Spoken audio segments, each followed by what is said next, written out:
This is how Ian Garry beats Islam Makhachev. We're finally here. Ian Garry is about to face Islam Makhachev for Islam's first title defense at 170. And despite Ian Garry being a sizable underdog at around plus 245 to plus 300, depending on the sports book, I think Ian Garry poses a solid challenge to Islam Makhachev. He's long, he's tall, he's younger, has elite striking, and has shown to have very good takedown defense, and has shown he can do very well on the ground if it gets there.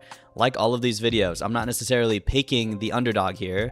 I think Islam Makhachev is definitely going to beat Ian Garry, but there is a game plan on how the underdog, in this case Ian Garry, can win and prove me wrong. Because like I've always said, despite all the killers in this division, I think Ian Garry has the best shot at beating Islam Makhachev with his skill set, with his physical advantages, and in this video, with the detailed game plan I'm going to set out. First and foremost, obviously, Ian Garry has to take advantage of his physical advantages. Alright, so I made the script to this video before this face-off came out, and honestly, the physical advantages aren't as crazy as social media made it out to be. I thought Ian Garry was going to tower over Islam Makhachev. I bought into that fucking propaganda, but it's not as crazy as I would have thought.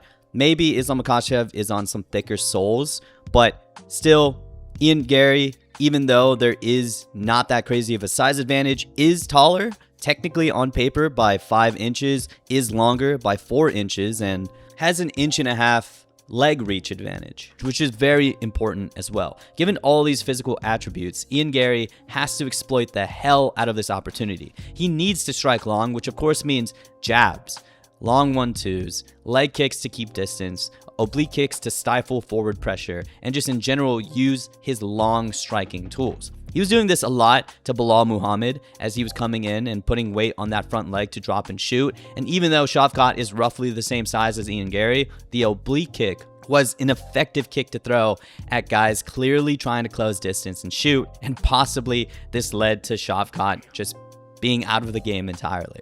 And he needs to be sharper than ever with this kick against Islam Makhachev, who really hasn't had to defend those type of kicks before. In fact, it's usually Islam throwing heavy leg kicks to break his opponents down to shoot for a takedown. This was all night for Islam against JDM, who, because he leans so heavily on his boxing, kept a heavy lead leg and didn't really have the defensive timing for the leg kicks, and has shown he doesn't have an eye for kickboxing in general and just doesn't throw leg kicks himself. So for Ian Garry, he has to mix up the kicks and take advantage of his leg reach at distance. And Ian Garry doesn't just have to fight long, he has to fight tall. Islam Makhachev's favorite weapon by far is his tie clinch. It's like his default move. If he feels like his opponent is getting too comfortable in the stand-up, bam, he immediately goes in for a clinch, typically on a smaller opponent, leans in all his weight on top of his opponents, and then typically lands hard knees and or transitions into takedowns. For Ian Garry, he has a huge advantage here, as obviously he's 5 inches taller than Islam Makhachev.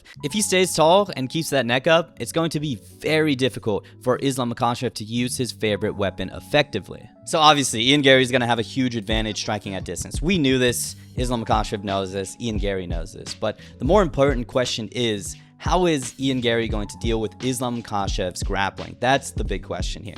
Like I said, everybody knows it. Islam Makhachev is going to try to close distance and try to take away the striking advantage Ian Garry has. And he's definitely going to wrestle, but it won't be easy for Islam Makhachev. Ian Garry is a tough guy to take down, especially on the fence. And if you're starting from the top, Shavkat learned this the hard way. Shavkat is usually pretty good at grabbing a clinch and using this to lead to a trip or something that starts at the top half and ends with his opponents on the ground. This was not the case with Ian Garry, who is slightly taller than Shavkat and is just really good at staying tall and upright and utilizing the cage to his advantage.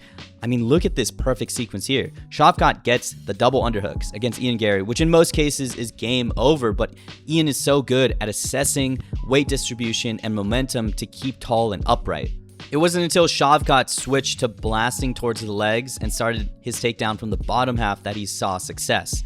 And for Belal, I mean, he tried to do the same thing against Ian Garry, but again, Ian Garry being much taller than him and having really good balance and weight placement prevented Belal from getting any success from the grappling. And I think Khabib and Islam's camp are looking at this and going, this is how they're going to take Ian Garry down. It's going to be very similar to a lot of the takedowns in the JDM fight, which were just perfectly timed double legs, or at least takedowns that started on the bottom half out in the open. No cage to save JDM, and possibly no cage to save Ian Garry in the same way.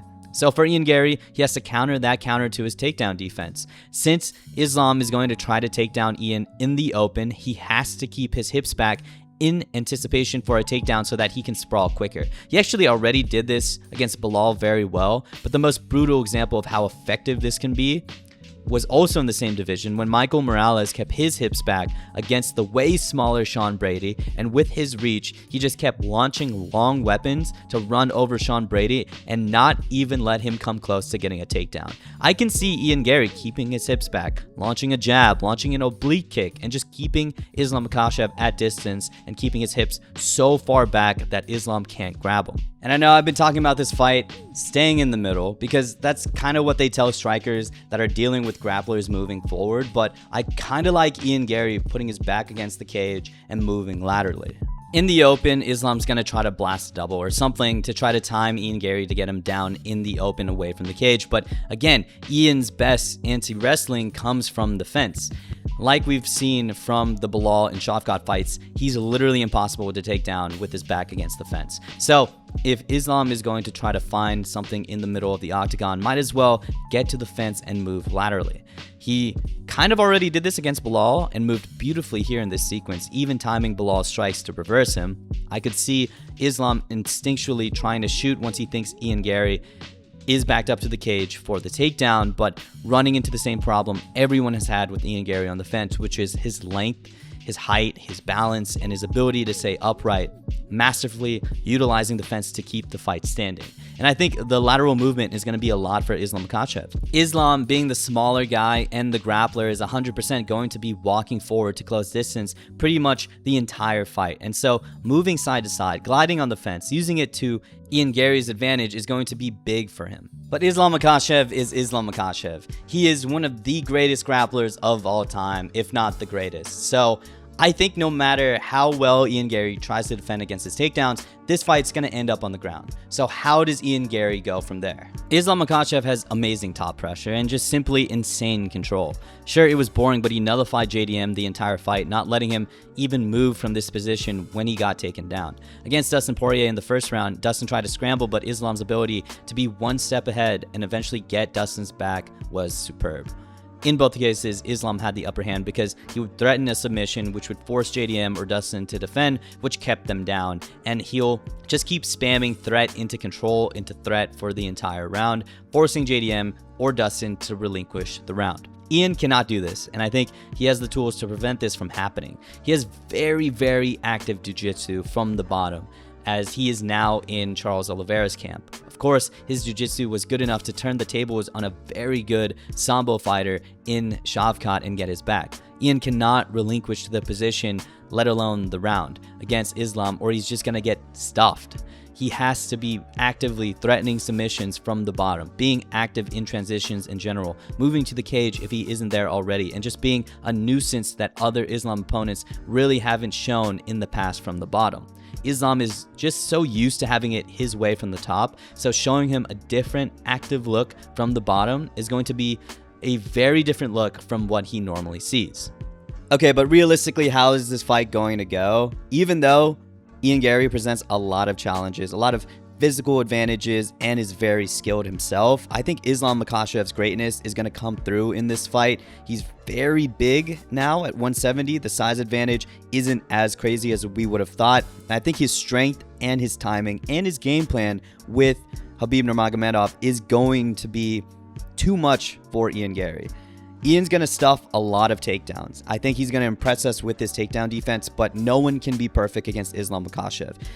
Eventually, Islam's going to get the timing. He's going to get the chain wrestling. He's going to put Ian Garry down, possibly submit him. I don't think so, but probably find a way to control Ian Garry for enough rounds to get a close split decision or maybe a majority decision, something like that. But anyways, what do you think about this fight? This is a very interesting fight with both guys being extremely skilled and Ian Garry having a lot of physical advantages. Will Ian Garry utilize his lateral movement, his footwork, his superior striking, and keep upright? Or is Islam Makhachev just going to run through Ian Garry like everybody else and just solve the Ian Garry problem like he solved every other fighter. I don't know. This is a very high-level matchup, and I think it's not getting the hype that it deserves. Islam Makhachev is going to be one of the greatest of all time when it's set and done. So I think this title defense against Ian Garry is just going to add on top of that. But anyways, I'd like to hear your guys' thoughts on this fight. Super interesting. And thank you guys for always supporting, and I'll see you in the next one. Peace.